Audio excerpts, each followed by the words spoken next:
పేదరికం లేని సమాజం చూడాలనేదే మా కళ. పేదల కనీస అవసరాలు తీర్చాలని అనునిత్యం ఆలోచిస్తున్నాం. అందుకే దేశంలో మరే ఏ ప్రభుత్వం కూడా ఈ సాహసం చేయలేదు. 10 లక్షల కోట్ల రూపాయల అప్పులు, బకాయిలు 1 లక్ష కోట్లు. ఇంకో పక్కన మీరు చూస్తే విధ్వంసమైన ఆర్థిక వ్యవస్థ కుప్పగూలిపోయింది. నేను 4వ సారి ముఖ్యమంత్రి. ఎంత లోతుకు పోతే అంత అఘాతమే కనపడస్తా ఉంది ఇంకా కూడా.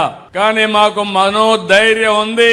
తప్పకుండా ప్రతి ఒక్క ప్రతికూలాన్ని అనుకూలంగా మార్చి మీకు అండగా ఉంటామని మరొకసారి హామీ ఇస్తున్నా. అందుకే ఆ రోజు నేను చెప్తే పింఛన్లు పెంచుతాం. పింఛను ఏప్రిల్ నుంచి, నేను ముఖ్యమంత్రి అయింది 12వ తారీఖు ఈ నెల.